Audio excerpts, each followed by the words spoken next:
हाँ जी, अमित नम, शर्मा बताएं क्या करना चाहते नमस्कार सर। सर मैं ये कहना चाहता हूँ कि अभी मैं भूटान गया था थिम्पू में, तो वहां पर सर जो ये दुकानें होती है वहां पे सर जो प्रॉपर पेनिस होता है ना, पेनिस जैसे आप समझ गए, जेनिटल पार्ट जो होता है वो सर बड़े बड़े छोटे छोटे लकड़ी के बना बना के वो आपको बेचने की कोशिश करते हैं और बोलते हैं कि ये है ना आपका गुड लक है सर, ऐसा वो वहां पे ये बोला जाता है। और ऐसा ही मैं थाईलैंड गया था तो वहां पे भी सर मैंने देखा था ये सब चीजें ना। एक जगह है कराबी करके वहां पे, और वहां पे सर टेम्पल बने हुए हैं वहां पे, काफी बड़े बड़े, और बहुत सारे लोग आते हैं और अपना वो पैनिस लाते हैं और वहां पे रख जाते हैं और वो जोत बत्ती करते हैं, गुड लक वगैरह उनको मानते हैं। तो सर इसका बुद्धिज्म से कोई कनेक्शन है या फिर मतलब ये कोई रिचुअल है, जो लोकल रिचुअल होता है वो? ये मेरा सवाल है। हैं। देख, भूटान में आप जाएंगे तो वहाँ पे एक पूरा दीवार पे जब आप घूमेंगे तो पूरे एक दीवार पे रिप्रोडक्शन सिस्टम बना है, और लोग वो इस बात को मानते हैं कि ये फर्टिलिटी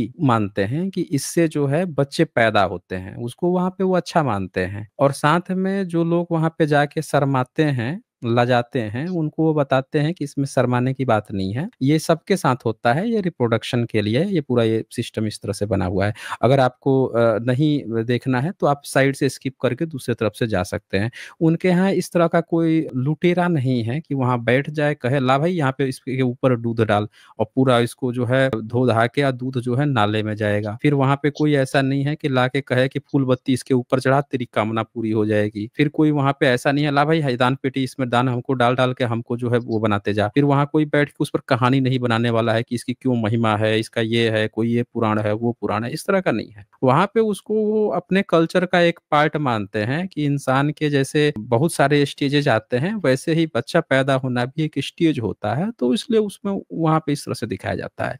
उसके नाम पे धंधा नहीं चलता है वहां पे नहीं सर, दिया बार। क्या और अब मैं आपसे एक यही? सवाल पूछता हूँ, अमित नहीं सर, शर्मा, एक मैं सेकंड, आपसे एक एक सेकंड सवाल सर, एक पूछता सेकंड, हूँ, मेरा एक एक सेकंड, सेकंड, मैं एक भी सेकंड आपसे सर। एक सवाल पूछता हूँ, अरे एक मैं भी सवाल पूछता हूँ। अरे सर, पहले ये आप बताइए मेरा कि सवाल वेद लीजिए ना, वेद आपकी अरे आप ही की बात सुना हूँ, अभी तक आपकी बात सुना हूँ, फिर जवाब दिया हूँ, अब मेरा भी तो एक सवाल ले लीजिए, फिर आगे आगे बात होगी ना, इतना घबरा कह रहे हैं। जो ये थाईलैंड बताइए में कि आप इतना जो ओपन, है, अरे हे काहे इतना जल्दी आप सर भाग वो रहे हैं? इतना प्रोस्टिट्यूशन। निकल निकल यहाँ से, ये ब्राह्मण है और इसको आप देख लीजिए, जैसे मैंने कहा मैं एक सवाल पूछता हूँ भागना शुरू कर दिया। इससे ये जो भारत में शिवलिंग बना के पूजा कर रहे हैं ये भाग जाएगा? वहां पे शिवलिंग की पूजा नहीं होती है, वहां पे सीधे सीधे दिखाया जाता है कि ये रिप्रोडक्शन सिस्टम है, और उसके लिए ये नहीं है कि कोई भी वहां आयरे गैरे सब चला जा रहा है। कहानी हमसे मत सुनाओ अमित शर्मा ब्राह्मण। भारत में इन्होंने धंधा बना लिया है, किताब खुलती है तो इनको शर्म आती है, जबकि वहां पे किसी को शर्म की बात नहीं है। वो सीधे सीधे आप जाएंगे तो जो टूरिस्ट गाइड होगा वो बैठ के घुमा देगा, बता देगा हाँ ये रिप्रोडक्शन सिस्टम है, ये पूरा आपकी तरफ मंदिर बना के और उस पर चून दान पेटी लगा के खेल रहे हैं क्या? समझ में नहीं आता है आपको? तो ये देख भाग खड़ा हुआ है। जैसे इसकी बात आ गई, एक सवाल जैसे मैंने कहा कि मैं पूछने जा रहा हूं तो देखिए ये कैसे भिनभिना के भागा था। ये इनकी असल औकात है। इनको जो है हमेशा पिताजी कभी थाईलैंड में कभी भूटान में दिखेंगे, ठीक है। अब भारत में शिवलिंग पूजा चल रही है, दूध अभी जब मैंने कहा कि भाई भारत में तो शिवलिंग पे दूध डाल रहे हैं, अब भारत के बच्चे जो है कुपोषित है, इसका मुंह खुला नहीं खुलेगा। असल में ब्राह्मणों का धूर्तता यही है कि अगर उनको आप ये कहेंगे कि तुम लोग धूर्तई क्यों कर रहे हो, जहां भारत के लोगों को घी दूध दही नहीं मिल रहा वहां तुम दूध नाले में बहवा रहे हो, वहां तुम जो है घी आग में जला के हवन कर रहे हो, तो ये क्या करेंगे सब, ये कहेंगे कि देखो पड़ोस के वहां देश में हमने देखा था, वहां पे कुछ ऐसा सिस्टम था, अब तुम उसकी बात करो, लेकिन भारत में जो हम दूध नाले में बहा रहे हैं ये ऐसे ही बहते रहेगा, ये सब सही है। इनकी है हिम्मत एक बार डिस्कशन करने की? बाप इनको हमेशा विदेश में खोजना है, इसको अपना बाप जो है सर्वा ब्राह्मण को हमेशा भूटान में खोजना है, थाईलैंड में खोजना है। अबे कभी एक जब भारत में जो नाले में दूध बहा रहे हो शिवलिंग पे, उस पे चर्चा करने में तुमको क्या दिक्कत आ रही है? हमने तो चर्चा की, हमको तो पूरा पता है थाईलैंड में क्या है, भूटान में क्या है, जो बुद्धिस्ट कंट्रीज है वहां पे क्या चलता है, उसको किस तरह से देखा जाता है। वहां कोई नहीं बैठा हुआ है कि ला के कह दे कि ला दूध डाल दे अब पानी में नाले में गिरा दे। तो काहे नहीं डिस्कस, काहे भाग रहे हो डिस्कशन से? डिस्कशन से भागने से होगा? ये क्या सोच रहे हैं कि हम आके इनसे बात करेंगे? यहाँ बात चल रही है जिस सब्जेक्ट की, भारत में जो जातिवाद है, जो अंधविश्वास है, पाखंड है, तो हमें उसकी बात ही नहीं करनी है, वो तो ऐसे ही चलता रहेगा। सारे ब्राह्मणों को आप देखिएगा, सारा ब्राह्मण यहाँ पे आएगा, उसकी किताब खुलेगी, कहेगा हम नहीं पढ़ेंगे, कहेगा हम भारत की नहीं बात करेंगे, कहा जाएगा हिंदू का सबूत दे, तब पिताजी खोजेगा, कभी ईरान में खोजेगा, कभी जो है तुर्की में बात करेगा, अब कभी अरब में बात करेगा। हमेशा इनको बाप जो है विदेशों में खोजना है, और हमेशा इनको बात बात जो है दूसरे पे करनी है, कभी बुद्धिज्म पे, कभी त्रिपिटक पे, कभी थाईलैंड, कभी यूरेसी, कभी हमेशा इनको विदेश की बात करनी है। अपने देश में, भारत देश में जहां पे रह रहे हो वहां पे गंदगी फैली है, उस पर बात क्यों नहीं करनी? तो इसी से ही आप लोग समझ सकते हैं कि ब्राह्मण जो है किस तरह से हिंदू मुसलमान क्यों खड़ा किया हुआ है, ताकि भारत के एससी एसटी ओबीसी अपने मूलभूत जो उनका हक अधिकार है, जो रोजगार है, उनकी जो समस्याएं हैं उसकी बात न करें, हमेशा दूसरे की बात करते रहें, हिंदू मुसलमान करते रहें, हक अधिकार इनका खत्म होगा। अब बताइए कि कहीं पे 1000 नौकरी निकली, और 1000 नौकरी में अगर 85% एससी एसटी हैं, तो उनको 1000 में से कम 850 सीट जो है एससी एसटी को मिलनी चाहिए, लेकिन वो तो हिंदू मुसलमान में मस्त हैं, व्यस्त हैं। उनकी सीट कौन खा जा रहा है? ये खाएगा। तो उनको मिलेगा 1000 में से मुश्किल से 100 200, ज्यादा से ज्यादा 300, मुश्किल से वो भी खा जाएगा। और जो मिलना चाहिए था 850 सीट, उस पर ई बैठ के, इनके लोग बैठ के तनख्वाह उठा के आप मस्त होके खा रहे हैं। आजादी के बाद से सारे एससी एसटी ओबीसी के जो हक मिलना चाहिए था, उस 77 साल से सैलरी सारे ब्राह्मणवादी उठा रहे हैं। उनके घर कई पीढ़ी मजबूत हो गई, वो सारी सैलरी एससी एसटी ओबीसी की थी। एससी एसटी ओबीसी की जो जमीनें थी, उन जमीनों को छीनकर इन्होंने फैक्ट्रियां लगा लगा के आबाद हो गए। समझ रहे हैं क्या चल रहा है इस देश में? लेकिन एससी एसटी ओबीसी अपनी ये बात ना कह सके कि भाई हमारी जमीनें कहाँ गई, हमको क्यों नहीं जॉब मिला, हमारा कहाँ रिप्रेजेंट। तू भाई हिंदू मुसलमान कर रहे भाई, बाबर आया था, अकबर आया था, अकबर बाबर कर, तू अकबर बाबर कर, अकबर था तेरे पुरखों को ये कर दिया, वो कर दिया, बैठ के ई दरबार में बैठ के अल्लाह उपनिषद लिख रहा था, मांग रहा था, ये बैठ के वहां पे दलाली कर रहा था।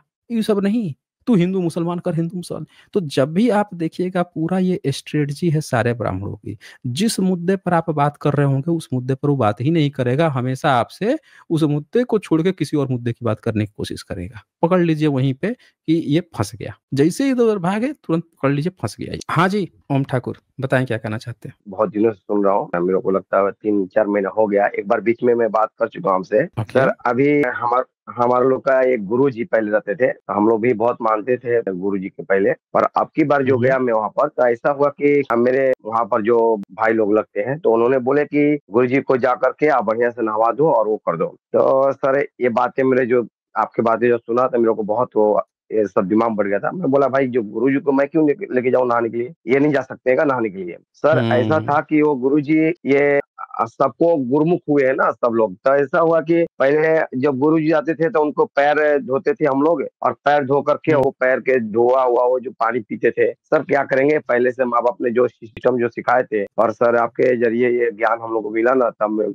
ये दिमाग बढ़ गया नहीं, ये सच्चाई आपकी जो बातें है बहुत परफेक्ट है। पर अभी भी मेरे घर में बहुत लोग नहीं अभी समझ रहे हैं। ठीक है, मैं भी कोशिश कर रहा हूँ, बहुत जगह बातों करने की कोशिश करता हूँ सर ये सब चीजों को। पर सर मैं ये मेरे को आपके जरिए मेरे को एक दिमाग बढ़ता है कि आपके जैसा और भी लोग होना चाहिए, जो आज आप एक जैसे ये लोग होते हैं ना, जितने बाबा लोग होते हैं, प्रदीप मिश्रा करके हैं, बहुत से ऐसे बाबा लोग हैं जो अपने आप को विद्वान समझते हैं। सर हमारे लिए, हमारे जो छोटे कास्ट के जितने भी लोग हैं, आप तो हमारे लिए विद्वान हैं। और आप कभी भी ऐसे जगह पर नहीं जाइएगा जिससे आपके ऊपर कोई तकलीफ पड़े। सर बहुत जरूरी था ये सब चीजों को निकालना, और सच में ये सब ग्रंथों के अंदर ऐसे से लिखा हुआ है सर। बहुत बड़ी महत्वपूर्ण चीज है, जो आपके जैसा इंसान जो है ये सब चीजों से हमको ज्ञान मिली है। एकदम रॉन्ग था सर। सर मैं क्या बताऊं कि आज हमारे पास 1 बीघा जमीन है, उसमें हम लोग 5 भाई हैं। और मेरे मम्मी मेरे दादा लोग के समय पर मैं खुद याद आ रहा है कि उनको हमारे घर पे कुछ भी नहीं रहता था, जो भी पैसा रहता था उनको देते थे, गहना होना रहता था देते थे गुरु जी के। और आज मुझे ज्ञान हो गया कि नहीं, ये सब आज हमारे पास 1 बीघा जगह है और उसके पास 70 बीघा जमीन है, वो गुरु जी के पास है। तो सर बताइए। इससे हमको बहुत बड़ी ज्ञान हुई है। और सर ऐसे भी है कि मैं एक छोटा मोटा धंधा करता हूँ यहाँ पर, मतलब सिटी के अंदर। तो सर सिटी के नाम नहीं बताना चाहता हूँ, पर अभी आप नहीं मानेंगे, एक पंडित हमारे पास आता था और हमने धंधा करते थे, बहुत बढ़िया धंधा होती थी। उसने क्या किया कि एक बोला हमको कि बाबू एक पुड़िया बना के दूंगा और आप जो है ना गले में रख दो, जितना धंधा करते हो ना उससे 2 गुना हो जाएगी। तो मैं उसके बातों में, बहुत पहले कहानी थी, अब तो नहीं, इन लोगों को तो मैं कभी प्रणाम ही नहीं करता हूँ और कभी इन लोगों को जल्दी, मेरे को भी दिमाग बढ़ गया, मैं तो कुछ बातें करने चाहता हूँ ना तो ये लोग चिढ़ जाते हैं। मैं अभी बीच में ही हम्म। आज बीच में ही हुआ था, ऐसे शिव जी का जो एक फोटो रहता है उस पर गुरु ऐसा चल रहा, अभी चर्चा चल रहा है, शिव चर्चा चल रहा है, ऐसा सिस्टम चल रही है ये देश के अंदर, पूरी चारों तरफ चल रही है, पूरी भारत में चल रही है, सब बहुत जोर शोर से चल रही है। तो मैं कभी कभी ये बोलता हूँ उन लोग के कि भाई जब शिव चर्चा में इस फोटो के अंदर ये बतला रहा है कि भगवान निरंकार है,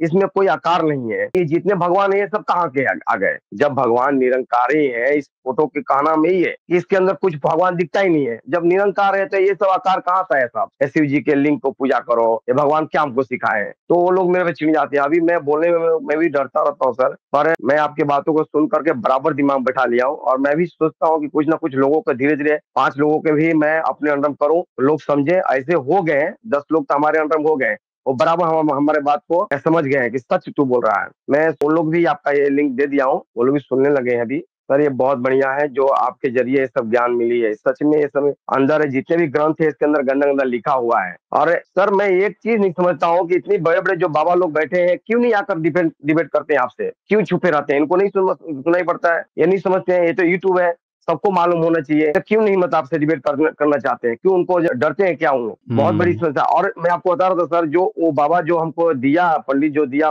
पुड़िया, वो गले में रख दिया था उस समय, पर बहुत दिन के बाद मैं सोचा कि ये पुड़िया में सच में है क्या, और बाबा ने हमको संवर्धन कर दिया था कि ये पुड़िया खोलना मत है, भ्रष्ट हो जाएगी, और ये गला में रखेगा तो इससे 2 गुना 3 गुना पैसा होने चालू हो जाएगा। मैं 2 महीना 3 महीना देखा, ऐसा लगा कि ये गला में कुछ धंधा तो प्रॉफिट होता ही नहीं है, जो हम मेहनत करते हैं उतनी हो रही है। तो मैंने एक दिन उसको खोल दिया, तो मैंने खोला ना, उसमें मैं आपको क्या बताऊं, बोलने जैसा नहीं है, ऐसे बोलता हूँ बाल जैसा था, मतलब समझिए ना कि वो लोग अपना उसमें जो बाल होती है ना अंदर का, वो बाल उसमें टूटा हुआ था। मेरे को बहुत क्रोध हुआ और उस बाबा को एक बताइए। बार घर में ले जाकर बराबर मारा किया ना, उसमें 10 बुक बुला दिया उसने। बोलिए सर, ऐसे ऐसे गंदे गंदे काम क्या करो। क्या क्या क्या घर में बुला के? उनको वहीं पर बुला के उनको बराबर धुलाया गया कि ये बाल क्यों इसमें है, और मेरा जो धंधा वो तो नहीं बताइए। हुआ है, हमारा मैं पर उनको आखिर में इसमें बाल ये तू उठा, इसमें का अंदर के चड्डी के अंदर का ये बाल इसमें डाला हुआ है, ये क्या है, मतलब बताइए। ये कौन सी मतलब है, और इससे मेरा कोई प्रगति सोचिए तो हुआ कैसे नहीं। कैसे। तो मैं ये बात बहुत लोगों को भी बताया ये बात को, और ये बात को भी मतलब वो लोग बोले सच है, मैं सबको दिखाया, ये देखो ऐसे बाबा लोग जो पंडित लोग घूम रहे हैं, ऐसे सब चीजों को करते हैं ये लोग। सर आप एक महान व्यक्ति हैं, और कहीं भी आप कोई भी बुलाता है, चाहे कहीं भी खुले में आप मत जाइए, आपको जरिए हम लोग कुछ ऐसी ज्ञान मिले, चाहे कुछ ऐसी चीजें आवे तो हम लोग लोगों के समझावे कि नहीं ये चीज है हमारे देश के अंदर, जो जो प्राकृतिक चीज है, जो चीजें दिख रही है उसको ही पूजा करो ना भाई, उसको ही मानो ना, क्यों फालतू में ये सब चीजों के पीछे भागते हो। मैं भी चाहता हूँ सर सबको बोलने के लिए, ऐसे तब 5 लोग हुए हैं, वो लोग भी 5 लोगों के कर दिए हैं। मैं सोचता हूँ कि धीरे धीरे सब ये बातें को फैलाते चलो सर, मैं यही बोलना चाहता था। बहुत बढ़िया लगता है आपका बातें सुनकर, एकदम परफेक्ट बातें आप बोलते हैं। आखिर में इतने पंडित लोग सुन रहे हैं, क्यों नहीं आते आपके पास बोलने के लिए, डिबेट करने के लिए? आखिर में ऐसे ग्रंथों के अंदर क्यों गंदा गंदा लिखा है? इतनी बड़ी बड़ी ग्रंथें जो बनाया है, जो विद्वान बनाया है सब, इतनी गंदे गंदे क्यों लिखा है? और हम लोग को क्या भगवान सिखा रहा है? ऐसे गंदे चीजों क्यों सिखाया? ये चोरी करने के लिए, ये लोगों के साथ लाइन मारने के लिए, क्यों ऐसे हमारे भगवान सब सिखाया? ऐसे ऐसे गंदे गंदे क्यों लिखा हुआ है?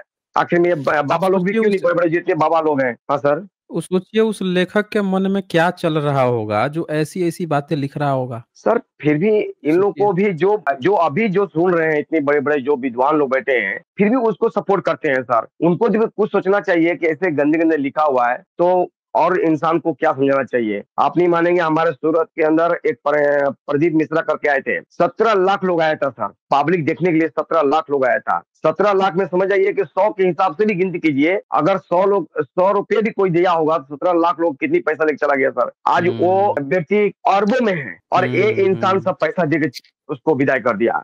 आप नहीं मानेंगे, भारत के अंदर हर जगह जग हो रहा है। मैं बीच में अभी गया था गांव में, आप नहीं मानेंगे, 100 टीना मेरे आंख के सामने रखा हुआ है घी। लोगों ने सुन रहे हैं तो क्यों नहीं ऐसा सोच रहे हैं, 100 टीना घी, ओरिजिनल घी रखा हुआ है, मैंने खुद उसके रिसर्च किया, पर और दशांग रखा हुआ है और वो लोग पूरे जला दिया। एक आग के अंदर जग हो रहा था, बहुत बड़ी जग था, बहुत बड़ी बाबा है तो कोई जग हो रहा था। मैं लोगों को बताया कि भाई ये 100 टीना जो तेल है, घी है, ये किसी इंसान को दे दो। बहुत लोग गरीब हैं जो कल रोटी खाने के नहीं है, लोगों के पास कपड़ा नहीं है, ये किसी को दे दो, क्यों इसे जला रहे हो खाली खाली। पर लोगों ने गर्म हो बिल्कुल जाता सही। है सर, क्या बिल्कुल सही। करें। वो उस बात को बोलने पर क्या मालूम कैसे लोगों के दिमाग में चढ़ गया। अब बोलिए 100 टीना तेल के घी, घी वो सुगंध बहुत बढ़िया थी। ये कहाँ गायों से मतलब मंगाया हुआ 100 टीना घी को जला दिया उन लोगों ने। मैं एक मंदिरों में गया था, कम से कम दही और जो मक्खन जो होती है ना सर ना, ये जो लिंग होती है, जो शिव जी के जो लिंग है, उसको लगड़ के पानी डाल करके खूब सफाई करते हैं और फिर बाबा करके फिर फूल सब करते हैं। सर बहुत भयंकर इस पृथ्वी पर हो रही है सर। मैं तो वो सोचता हूँ कि आखिर में ऐसे आपके जैसा कोई और भी लोग होता है ना तो तुरंत परिवर्तन होता, पर आप अकेले हैं। आपको हमारे लोगों के जरिए रक्षा रखना बहुत जरूरी है। आप कहीं ऐसे जगह पर जाइएगा जहाँ कोई, हमें मालूम है ये आज पूरी राज्य जो है इन्हीं लोगों चल रही है। ये आप परफेक्ट बात बोल रहे हैं, बराबर दिमाग में हम लोग को बैठ गया है कि ये सच है। आखिर में गुरुमुख होने के कोई हमको फायदा अब तक हुआ ही नहीं कि गुरुमुख हुए तो हमको कुछ उससे प्रॉफिट हो। और गुरुमुख होते समय ये लोग पहले बोलते हैं कि किसी को ये 5 बातें किसी को बोलने का नहीं, ऐसे बातें समझाते हैं लोग। तो सर क्या 5 बातें नहीं बोलना है? ऐसे मतलब कुछ, अब तो सर मैं भी भूल गया हूँ, कुछ ऐसी बातें बोलते हैं ना जो अब वो सब मन ही पड़ता है, क्या बोले जैसा नहीं है सर, ऐसी बातें करते हैं। कोई बात नहीं, तो ठीक है, बहुत अच्छा किया आपने। हाँ जी, बहुत बढ़िया। ओके सर, ओके, ठीक। शुक्रिया।